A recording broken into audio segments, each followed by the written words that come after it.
નમસ્તે મિત્રો, હું છું નવરંગ સૈન અને સ્વાગત છે આપનું આઈ એમ ગુજરાતના અમેરિકા સ્પેશિયલ ન્યૂઝ બુલેટિનમાં.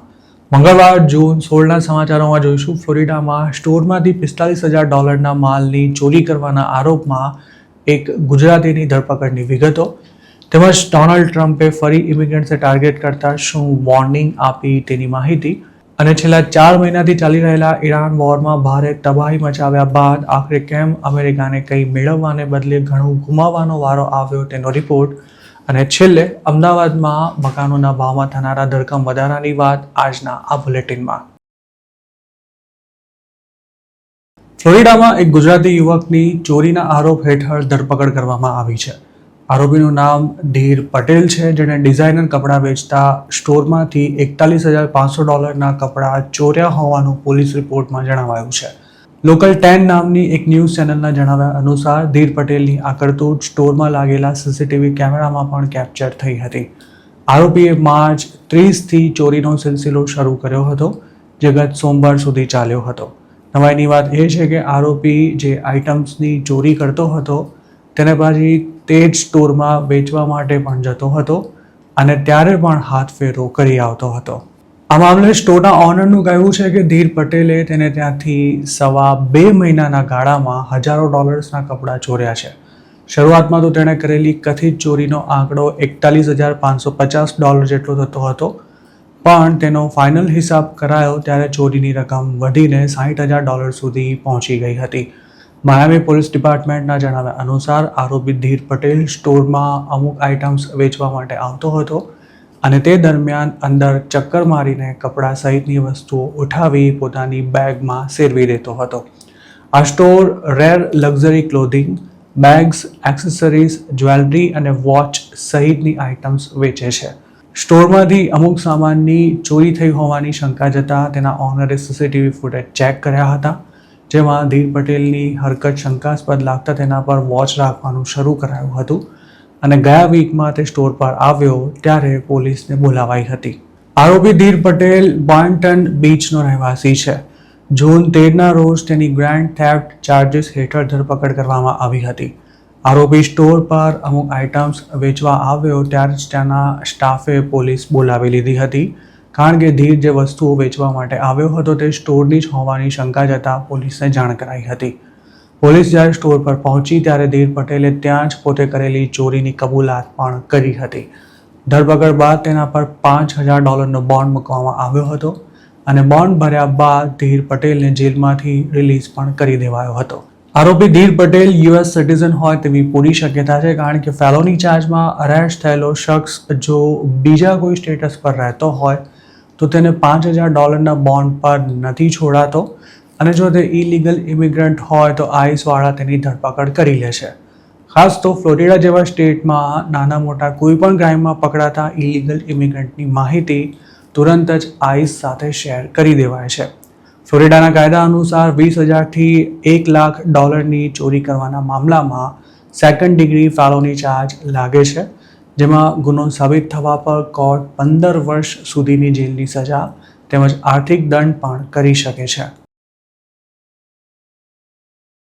અમેરિકાના પ્રેસિડેન્ટ ડોનાલ્ડ ટ્રમ્પનું કહેવું છે કે જો થર્ડ વર્લ્ડ કન્ટ્રીઝમાંથી લોકો અમેરિકા આવતા રહ્યા તો US પણ જલ્દીથી થર્ડ વર્લ્ડ કન્ટ્રી એટલે કે ગરીબ અને પછાત દેશ બની જશે અને કોઈ કશું જ નહીં કરી શકે.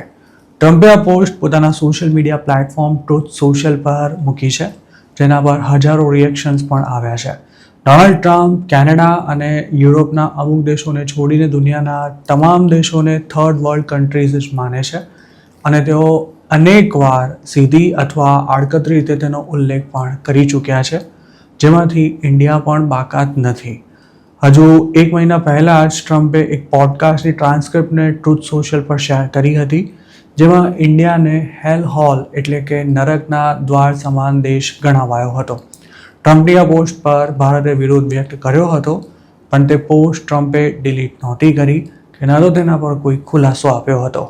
ટ્રમ્પની લેટેસ્ટ પોસ્ટ ખુલ્લેઆમ ઇમિગ્રેશન વિરોધી છે અને તેમની સરકાર સત્તા પર આવી છે ત્યારથી જ એન્ટી ઇમિગ્રન્ટ એજન્ડા ચલાવી રહી છે. અમેરિકામાં હાલ ઇન્ડિયન્સને ખાસ ટાર્ગેટ કરવામાં આવી રહ્યા છે, તેવામાં ટ્રમ્પે પણ આ પોસ્ટ દ્વારા ઇમિગ્રન્ટ સામે જે કંઈ વિરોધ થઈ રહ્યો છે તેને આડકતરી રીતે પોતાનું સમર્થન આપી દીધું છે. સ્વાભાવિક છે કે દેશના પ્રેસિડેન્ટે જો ઇમિગ્રેશનનો વિરોધ કરતા હોય તો તેમના સપોર્ટર્સને પણ આમ કરવા માટે પ્રોત્સાહન મળશે. ટ્રમ્પ આ પહેલાં પણ અનેકવાર એન્ટી ઇમિગ્રન્ટ સ્ટેટમેન્ટ્સ આપી ચૂક્યા છે અને તેમણે ઇલીગલની સાથે લીગલ ઇમિગ્રેશન પર પણ જે હદે સકંજો કસ્યો છે તે દર્શાવે છે કે હવે અમેરિકા ઇમિગ્રન્ટ્સ ફ્રેન્ડલી દેશ નથી રહ્યો. અમેરિકામાં આજકાલ કન્ઝર્વેટિવ ઇન્ફ્લુઅન્સર્સની બોલબાલા વધી રહી છે અને ઇમિગ્રેશન વિરોધી જે એજન્ડા ચલાવાઈ રહ્યો છે તેના સૌથી વધુ ભોગ ઇન્ડિયન્સ જ બની રહ્યા છે. ટ્રમ્પના સમર્થકો એવા દાવા કરી રહ્યા છે કે ઇમિગ્રન્ટ્સ અમેરિકા પ્રત્યે જરાય વફાદારી નથી ધરાવતા અને એક ઇમિગ્રન્ટની પાછળ તેની આખી ફેમિલી ધીરે ધીરે અમેરિકામાં ઘૂસી જાય છે. જોકે અમેરિકા આવ્યા બાદ પણ આ લોકો પોતાનું થર્ડ વર્લ્ડ કલ્ચર નથી છોડતા અને અમેરિકન્સના માથે પણ તેને ઠોકી બેસાડવા માટે પ્રયાસ કરતા રહે છે. ટ્રમ્પે ગયા મહિને જે પોડકાસ્ટની ટ્રાન્સક્રિપ્ટ શેર કરી હતી તેના હોસ્ટ માઇકલ સેવજે તો ત્યાં સુધી કહી દીધું હતું કે કેલિફોર્નિયામાં ચાઇનીઝ અને ઇન્ડિયન્સની એવી ગોઠવણ થઈ ગઈ છે કે ત્યાં બે દેશના લોકો સિવાય બીજા કોઈને જોબ મળતી જ નથી. તેણે એવું પણ કહ્યું હતું કે અમેરિકામાં જન્મતું બાળક પેદા થતાની સાથે જ યુએસ સિટીઝન બની જાય છે અને પછી તે ચાઇના કે પછી ઇન્ડિયા જેવા હેલ હોલ કન્ટ્રીમાંથી આખી ફેમિલીને અમેરિકા લઈ આવે છે. છેલ્લા કેટલાક વર્ષોમાં અમેરિકામાં એશિયન્સની વસ્તીમાં સૌથી ઝડપી વધારો નોંધાયો છે અને તેમાં ઇન્ડિયા અને ચાઇનાના લોકોની સંખ્યા સૌથી વધુ વધી છે. 2023માં અમેરિકાની કુલ વસ્તીમાં એશિયન મૂળના લોકોનું પ્રમાણ 7% હતું. યુએસમાં ઇન્ડિયન અને ચાઇનીઝ મૂળના ઇમિગ્રન્ટ્સની ગણના સૌથી વધુ એજ્યુકેટેડ અને આવક પ્રાપ્ત કરનારા ઇમિગ્રન્ટ્સ તરીકે થાય છે. તેવી જ રીતે ટેક્સ ભરવામાં પણ તે લોકો સૌથી આગળ છે. પણ ટ્રમ્પના સમર્થકોને ઇન્ડિયન્સની આ સફળતા હજમ નથી થતી. ટ્રમ્પની સરકારે લીગલ ઇમિગ્રેશન પર જે નિયંત્રણો મૂક્યા છે તેની સૌથી વધુ અસર H-1B વિઝા હોલ્ડર્સને થઈ છે અને અમેરિકામાં આ વિઝા પર જોબ કરનારામાં સૌથી વધુ સંખ્યા ઇન્ડિયન્સની જ છે.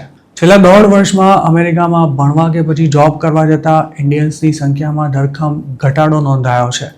તેવી જ રીતે ટ્રમ્પે બર્થરાઇટ સિટીઝનશિપ ખતમ કરવા માટે પણ ખાસા ધમપછાડા કર્યા છે પણ હજુ સુધી તેમના પ્રયાસ સફળ નથી થયા.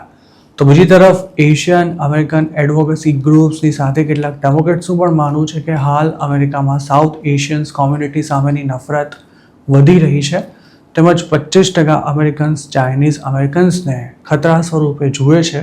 ત્યારે ટ્રમ્પની આ પ્રકારની કમેન્ટ્સ પહેલેથી જ તંગ માહોલને વધુ જોખમી બનાવશે તેમજ લોકોની ઉશ્કેરણી પણ કરશે. ટ્રમ્પના સમર્થકો તેમની સાથે કામ કરી ચૂકેલા અથવા કામ કરી રહેલા તુલસી ગાબાર્ડ, વિવેક રામાસ્વામી અને કાશ પટેલ જેવા નેતાઓ તેમજ અધિકારીઓને પણ ટાર્ગેટ કરી ચૂક્યા છે. વાઇસ પ્રેસિડેન્ટ JD વેન્સના પત્ની ઉષા વેન્સ પણ તેમાંથી બાકાત નથી રહી શક્યા. રિપબ્લિકન પાર્ટીના કટ્ટર સમર્થકો ઉપરાંત કેટલાક અમેરિકન્સ પણ ઇન્ડિયન્સે તેમના ફૂડ, ધર્મ, કલ્ચર તેમજ જીવનશૈલી બાબતે અવારનવાર ટાર્ગેટ કરતા રહે છે. તેમની એવી ફરિયાદ હોય છે કે ઇન્ડિયન્સ ખૂબ જ ઘોંઘાટિયા, જ્યાં ત્યાં ગંદકી કરનારા તેમજ લોકોને થતી અગવડનો જરા પણ વિચાર ન કરનારા લોકો છે. અમેરિકામાં આવીને અમેરિકન કલ્ચર અપનાવવાને બદલે ઇન્ડિયન્સ પોતાનું જડપણું નથી છોડતા અને તેઓ અમેરિકન્સને ક્યારે પણ સન્માન નથી આપતા કે ન તો પોતે અમેરિકન બનવા પ્રયાસ કરે છે. છેલ્લા એકાદ વર્ષમાં આ મુદ્દા પર સોશિયલ મીડિયા પર હજારો લાખો પોસ્ટ કરવામાં આવી છે જેમાં મોટાભાગે ઇન્ડિયન્સને જ ટાર્ગેટ કરવાનો પ્રયાસ કરાયો છે. આપને શું લાગે છે? ટ્રમ્પ લોકોને ઉશ્કેરી રહ્યા છે કે પછી તેમણે ઇમિગ્રન્ટ્સને લઈને જે વાત કરી છે તે સાચી છે? આપના વિચાર અમને કમેન્ટમાં ચોક્કસ જણાવજો. $25 બિલિયન પણ વધુનો ધુમાડો કર્યા બાદ શું અમેરિકા ઈરાન સામેનું યુદ્ધ હારી ગયું છે? ટ્રમ્પે ભલે જે કોઈ કારણો આપીને આ વોર શરૂ કર્યું હતું પણ જે સંજોગોમાં તેને સમાપ્ત કરાઈ રહ્યું છે તેનાથી હવે વાત સ્પષ્ટ થઈ ગઈ છે કે આ યુદ્ધમાં અમેરિકાને ધોબી પછાડ ખાવાનો વારો આવ્યો છે. ઈરાને પણ આ લડાઈમાં ભયાનક ખુમારી બેઠી છે. તેની નેવી, એરફોર્સ, ઇન્ડસ્ટ્રીયલ કેપેસિટી અને પોલિટિકલ લીડરશિપ ખતમ થઈ ચૂક્યા છે પણ તેમ છતાંય તેણે અમેરિકા સામે ઘૂંટણીએ પડવાને બદલે છેક સુધી લડત આપી પોતાની શરતો પર યુદ્ધ ખતમ કરવા અમેરિકાને ફરજ પાડી છે તેવું કહેવામાં કદાચ કોઈ અતિશયોક્તિ નહીં હોય. તો બીજી તરફ દુનિયાની નજરોમાં અમેરિકા ખરેખર તો નબળું પડી રહ્યું હોય તેવું ચિત્ર આ યુદ્ધને કારણે ઉપસી રહ્યું છે. સૈન્ય ક્ષમતાની દ્રષ્ટિએ જોવા જઈએ તો અમેરિકા અને ઈરાન વચ્ચે કોઈ સરખામણી જ ન થઈ શકે, પણ ઈરાન પર હજારો મિસાઇલ્સ અને બોમ્બ ફેંક્યા બાદ પણ અમેરિકા તેને સરેન્ડર કરવા મજબૂર નથી કરી શક્યું. અધૂરામાં પૂરું તેને પોતાના અઢળક વિમાનો અને શસ્ત્ર સરંજામ આ યુદ્ધમાં ગુમાવવા પડ્યા છે. ઈરાન વોરને કારણે અમેરિકાના દુનિયાના ઘણા દેશો સાથેના સંબંધો પણ ખરાબ થયા છે અને પેન્ટાગોને પણ હવે ભવિષ્યના યુદ્ધ માટે પોતાને સજ્જ કરવા માટે મોટા પાયે તૈયારી કરવી પડશે. પણ ટ્રમ્પના રાજમાં આવું કંઈ થાય તેવી શક્યતા લગભગ ના બરાબર છે. અમેરિકાએ ઈરાન સામે 4 મહિના પહેલા કરેલા યુદ્ધને સમાપ્ત કરવાની ડીલ આખરે થઈ ચૂકી છે, જેનાથી આખી દુનિયાએ રાહતનો શ્વાસ ચોક્કસ લીધો છે. જોકે તેમાં બિલિયન્સ ઓફ ડોલર્સનો ધુમાડો કરવાની સાથે વ્યાપક પ્રમાણમાં ખૂનામરકી સર્જીને અમેરિકાએ શું હાંસલ કરી લીધું તેવા સવાલ પણ હવે ઉઠાવાઈ રહ્યા છે. ન્યૂયોર્ક ટાઈમ્સના એડિટોરિયલ બોર્ડે આ અંગે જે આર્ટિકલ લખ્યો છે તેમાં એવું પણ જણાવ્યું છે કે આ યુદ્ધમાં અમેરિકા આર્થિક, લશ્કરી અને રાજદ્વારી મોરચે નબળું સાબિત થયું છે અને તેની કિંમત આગામી ઘણા વર્ષો સુધી ચૂકવવી પડશે. ઈરાન અને અમેરિકા કઈ શરતો પર યુદ્ધ સમાપ્ત કરવા તૈયાર થયા છે તેની ચોક્કસ વિગતો હજુ જાહેર નથી કરાઈ, પણ હાલ પૂરતું એવું લાગી રહ્યું છે કે ટ્રમ્પ પોતાની અમુક શરતો મનાવવામાં સફળ રહ્યા છે. જોકે તેના માટે તેમણે જે સમાધાન કરવા પડ્યા છે તેનાથી તેમની સાથે સાથે અમેરિકા માટે પણ નીચા જોણું થયું છે. ઈરાન વોર શરૂ થયું ત્યારથી ટ્રમ્પ એવી વાતો કરી રહ્યા હતા કે આ યુદ્ધમાં અમેરિકા સંપૂર્ણ વિજય પ્રાપ્ત કરશે તેમજ ઈરાનને બિનશરતી શરણાગતિ સ્વીકારવાની ફરજ પાડવામાં આવશે. આમ તો અમેરિકા ઈરાનમાં સત્તા પરિવર્તન કરવાની સાથે તેના ન્યુક્લિયર પ્રોગ્રામને પણ તહેસ નહેસ કરી નાખવા માંગતું હતું, પણ આવું કંઈ ખરેખર થઈ નથી શક્યું. ટ્રમ્પે તો ઈરાને જે બોમ્બ ગ્રેડ ન્યુક્લિયર મટીરિયલ તૈયાર કર્યું છે તેનો પણ નાશ કરવાની વાત કરી હતી, પણ આ મટીરિયલ હજુ સુધી અમેરિકાને હાથ નથી લાગ્યો. વોર ખતમ કરવા માટે અમેરિકા અને ઈરાન વચ્ચે જે મુદ્દા પર સહમતિ સર્જાઈ છે તેમાં ન્યુક્લિયર અગ્રીમેન્ટની વિગતો આગામી 2 મહિનામાં સામે આવે તેવી શક્યતા છે. તેના વિશે એવું પણ મનાઈ રહ્યું છે કે 2015માં બરાક ઓબામાએ ઈરાન સાથે જે ડીલ કરી હતી તે જ પ્રકારની ડીલ હવે 2026માં થઈ શકે છે. પણ ટ્રમ્પે પોતાની પહેલી ટર્મ દરમિયાન ઓબામાએ કરેલી આ ડીલને સાવ વાહિયાત કહી 2018માં જ તેના પર પૂર્ણ વિરામ મૂકી દીધું હતું. અમેરિકા સામે યુદ્ધમાં ટકી રહેવું ઈરાન માટે જરાય આસાન નહોતું, પણ તેણે હોર્મુઝમાં ખૌફ ઊભો કરીને આખી દુનિયાને બાનમાં લઈ લીધી હતી, જેના કારણે ઈરાનને સરેન્ડર કરવું પડશે તેવી વાતો કરતા ટ્રમ્પને ખુદ સીઝ ફાયર કરવાની સાથે આ યુદ્ધને ખતમ કરવા માટે વાટાઘાટો કરવાની પણ ફરજ પડી હતી. હવે આ યુદ્ધ ખતમ થવા જઈ રહ્યું છે ત્યારે સૌથી મોટી રાહતની વાત એ છે કે હોર્મુઝની ખાડીમાં ફરી જહાજોની અવરજવર શરૂ થઈ શકશે અને આગામી દિવસોમાં ગ્લોબલ માર્કેટમાં ક્રૂડના ભાવમાં પણ ઘટાડો થશે અને તેની સાથે સાથે ફર્ટિલાઇઝર અને પ્લાસ્ટિક સહિતની ક્રૂડમાંથી બનતી અનેક પ્રકારની પ્રોડક્ટ્સના ભાવ પણ નીચા આવવાના શરૂ થશે. જોકે આ યુદ્ધ બાદ ઈરાનને એટલું સમજાઈ ગયું છે કે ભવિષ્યમાં જો પોતાની સામે કોઈ આવી કાર્યવાહી થાય તો હોર્મુઝને બ્લોક કરીને તે કઈ રીતે આખી દુનિયાને સંકટમાં મૂકી શકે છે. તેનો સીધો અર્થ એવો પણ થાય છે કે હવે ઈરાન સામે લશ્કરી કાર્યવાહી કરવી જરા પણ આસાન નહીં હોય અને તેની કિંમત આખી દુનિયાને ચૂકવવી પડશે. ફેબ્રુઆરી 28ના રોજ ઈરાન પર અમેરિકા અને ઇઝરાયેલે ભેગા મળીને પહેલો અટેક કર્યો હતો, પણ તે પહેલા ઈરાનની હાલત વેન્ટિલેટર પર રખાયેલા પેશન્ટ જેવી હતી. સરકાર સામેનો વિરોધ ચરમસીમા પર હતો અને દેશની ઇકોનોમી પણ જાણે ખતમ થઈ જવાની અણી પર આવી ગઈ હતી. વોર શરૂ થયું ત્યારે પણ દેશની હાલતમાં કોઈ ખાસ સુધારો નહોતો થયો, પણ તેના સત્તાધીશોએ અમેરિકા સામે લડત આપી પબ્લિકના દિમાગમાં એ વાત ઠસાવી દીધી કે તેઓ દેશને ગમે તેવી મુસીબતમાંથી ઉગારી શકે છે. આ ઉપરાંત હોર્મુઝની ખાડીને ખોલવા માટે કોઈ દેશ અમેરિકાની પડખે આવીને નહીં ઊભો રહે તે વાત પણ ઈરાનને સમજાઈ ચૂકી છે, જેથી હવે તો એવો પણ સવાલ કરાઈ રહ્યો છે કે ભવિષ્યમાં જો ઈરાન હોર્મુઝની ખાડી બંધ કરી દેશે તો ટ્રમ્પ તેનું શું બગાડી લેશે. ઈરાન સરકારની સામે અવાજ ઉઠાવનારા પોતાના જ નાગરિકો પર ભારે અત્યાચાર ગુજારવાની સાથે તેમને ફાંસીના માંચડે લટકાવી દેવામાં અવ્વલ છે. જો ઈરાન ન્યુક્લિયર બોમ્બ બનાવવામાં સફળ થાય તો તેનાથી મિડલ ઇસ્ટની સાથે આખી દુનિયાનું ટેન્શન ચોક્કસ વધશે. પણ 2026માં થયેલા યુદ્ધે એ વાત સાબિત કરી દીધી છે કે ઈરાનને એક નબળો, કે પછી ખતમ થઈ ગયેલો દેશ ગણી તેની સામે અણધડ લશ્કરી કાર્યવાહી શરૂ કરી તેને ઘૂંટણીએ નહીં પાડી શકાય. આ વોરને કારણે ઈરાનની આસપાસના સમૃદ્ધ અરબ દેશોને જે નુકસાન ભોગવવું પડ્યું છે તેને કારણે પણ હવે અમેરિકાને ઈરાન સામે કોઈ પણ પ્રકારની કાર્યવાહી કરતા પહેલા 100 વાર વિચારવું પડશે. કારણ કે ઈરાન પાસે આમ જોવા જઈએ તો ગુમાવવા માટે કશું જ નથી, પણ તેને એ વાતનો ચોક્કસ અહેસાસ થઈ ગયો છે કે પોતાના પર આવેલી આફતને પહોંચી વળવા તે આખી દુનિયાને કઈ રીતે આફતમાં મૂકી શકે છે. અમદાવાદમાં મકાન ખરીદવા ઈચ્છતા લોકોએ હવે આવતા મહિનેથી જ પોતાનું બજેટ વધારવું પડશે, કારણ કે શહેરમાં મકાનોના ભાવમાં 5 થી 10% જેટલો વધારો થવાનો છે. ઈરાન વોરને કારણે કન્સ્ટ્રક્શન કોસ્ટમાં થયેલા વધારાને ધ્યાનમાં રાખતા શહેરના બિલ્ડર્સ જુલાઈથી ભાવમાં 10% સુધીનો વધારો કરવા જઈ રહ્યા છે. આ અંગેનો નિર્ણય સોમવારના રોજ મળેલી ક્રેડાઈ અમદાવાદની મીટિંગમાં લેવામાં આવ્યો હતો, જેમાં 400 જેટલા બિલ્ડર્સ હાજર રહ્યા હતા. ક્રેડાઈ અમદાવાદના ચેરમેન રાજેશ વસવાણીના જણાવ્યા અનુસાર વોર શરૂ થયું છે ત્યારથી જ કન્સ્ટ્રક્શન મટીરિયલની કિંમતમાં પણ અણધાર્યો વધારો થયો છે અને તેમાં કેટલીક પ્રોડક્ટ્સના ભાવ તો 80% સુધી વધ્યા છે.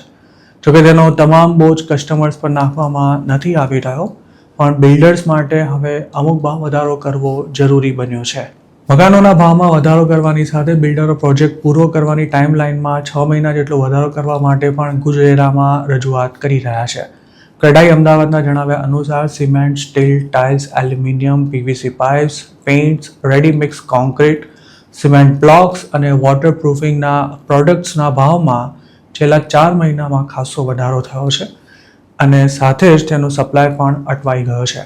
ક્રેડાઈ અમદાવાદના સેક્રેટરી અંકુર દેસાઈએ આ અંગે જણાવ્યું હતું કે સપ્લાય ચેઇનમાં સર્જાયેલી અનિશ્ચિતતાને કારણે અગાઉના બજેટમાં પ્રોજેક્ટ પૂરા કરવા હવે ઘણું મુશ્કેલ બન્યું છે. ભાવમાં સતત થઈ રહેલા વધારાને કારણે સપ્લાયર્સ પણ લોંગ ટર્મના સપ્લાય અગ્રીમેન્ટ કરવા માટે તૈયાર નથી. તેમણે એમ પણ કહ્યું હતું કે જો વોર સમાપ્ત થઈ જશે તો પણ સપ્લાય ચેઇન નોર્મલ થવામાં 6 થી 9 મહિના જેટલો સમય લાગી શકે છે. જોકે અંડર કન્સ્ટ્રક્શન મકાનોના ભાવમાં થનારા વધારાને કારણે બાયર્સ રેડી પોઝિશન પ્રોપર્ટી ખરીદવા તરફ વળે તેવી પણ પૂરી શક્યતા છે. તો બીજી તરફ ખર્ચાને સરભર કરવાની સાથે પોતાનું માર્જિન જાળવી રાખવા બિલ્ડર્સ અંડર કન્સ્ટ્રક્શનની સાથે રેડી પોઝિશન મકાનોના ભાવમાં પણ વધારો કરી શકે છે. નવા મકાનોની કિંમત વધે તો જૂના મકાનોની ડિમાન્ડમાં વધારો થતાં તેમની કિંમત પર પણ તેની અસર જોવાઈ શકે છે. મતલબ કે આગામી દિવસોમાં અમદાવાદમાં કોઈ પણ પ્રકારનું મકાન ખરીદવું મોંઘું બની શકે છે. ઈરાન વોર સમાપ્ત કરવાની ડીલ ફાઇનલ થઈ ચૂકી છે, તેવામાં ક્રૂડના ભાવમાં સારું એવું કરેક્શન જોવા મળી રહ્યું છે, પણ સ્થિતિ સામાન્ય થવામાં હજુ ઘણો સમય લાગી શકે છે. કન્સ્ટ્રક્શન સેક્ટર પણ તેનાથી સીધી રીતે પ્રભાવિત થયું હોવાને કારણે અંડર કન્સ્ટ્રક્શન પ્રોજેક્ટ્સની સાથે સાથે રીડેવલપમેન્ટના પ્રોજેક્ટ્સ પણ અટવાઈ ગયા છે. અમદાવાદની જ વાત કરીએ તો બિલ્ડરોએ અગાઉ જે ઓફર આપી હતી તે હવે મટીરિયલમાં થયેલા ભાવ વધારાને કારણે જાળવી રાખવી મુશ્કેલ બની છે.